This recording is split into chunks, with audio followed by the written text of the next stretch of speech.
We are following the odyssey of a disabled Carnival cruise ship as it tries to make its way to safe haven in Mobile, Alabama. It is called the Triumph, and it has more than 4,000 passengers and crew on board as it's being towed to port 5 days after an engine knocked out power.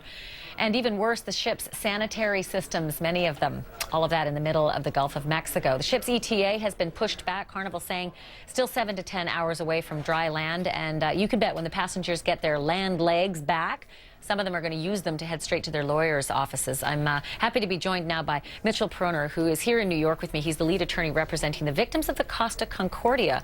That was that disastrous ship in Italy that near capsized, and there were a number of deaths in that case. The reason I wanted to ask you to join us on this story today is because you obviously have become an expert in mariner's law, which oftentimes is the guide when it comes to what the rights are of passengers on board ships. And I can't imagine that these people are not going to want to sue somebody or get something. Well, in the Costa Concordia case, we sued Carnival for over $500 million, including the punitive damages that we're requesting on behalf of the victims and the families of those that perished in that terrible tragedy. In this case, I think we should end up asking for $1 billion because this has to be something done to protect these passengers. These people save their money to go on these trips. This is so much less serious than Concordia. There were deaths on board Concordia. There's just a terrible inconvenience and discomfort on board this ship. And let me just quickly say, we've got some live pictures. These are the first live pictures now coming into CNN of the ship under tow by, I think now, 4 tugboats that have been dispatched to try to get that ship back to Mobile, Alabama. And may I just say that you cannot tell from the picture, but the speed they're going is about the same as your home lawnmower. So that is a laborious effort at best to describe how that ship is coming back into shore. Again, 7 to 10 hours until it makes its way past those 50-plus miles that it still needs to go. Mr. Proner, again, I just want to touch on this issue that with Concordia, when you have wrongful deaths, as was alleged by those who are suing, it's a different story than those who are on board this ship in this picture. This is a terrible inconvenience. It's very uncomfortable.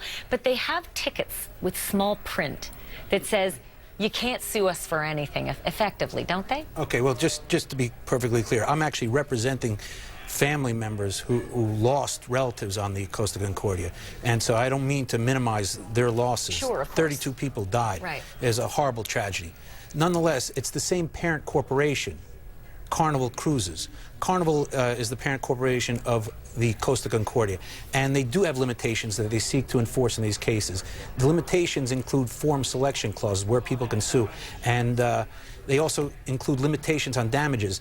And I believe, and we alleged in our lawsuit, that there's a fraud involved in these tickets, because what happens is people nowadays, when they purchase these tickets, they don't talk to an agent from Carnival directly. They typically go online and they click different windows, or they go through an agent, and the travel agent will then go online and they'll click different windows. And everybody who's purchased anything online knows that there's a series of limitations that you get to the bottom and you have to click I agree to go ahead. Yeah. But when we analyzed that website immediately after the incident involving the Costa Concordia, it turned out that the limitations weren't included on their website. Aha, so there is a little loophole. Well, you know, I'm fascinated for you to say that, because that may be something that is exercised in this case as well. Again, very different cases, but effectively mariner's law, tickets with limitations, perhaps websites without them. I have to wrap that, Mitchell Proner. Thanks so much. I do appreciate it as we watch the live pictures coming in and this breaking news happening as well. I also want to alert our viewers to be able to tune in this weekend. We've got a program set up for you, Cruise from Hell, Stranded at Sea, a CNN special that's going to air Sunday night at 7:30 p.m. 10:30 p.m. as well, right here on CNN, as we continue to watch the live progress of the Carnival Triumph and all those people on board who cannot wait to make it back.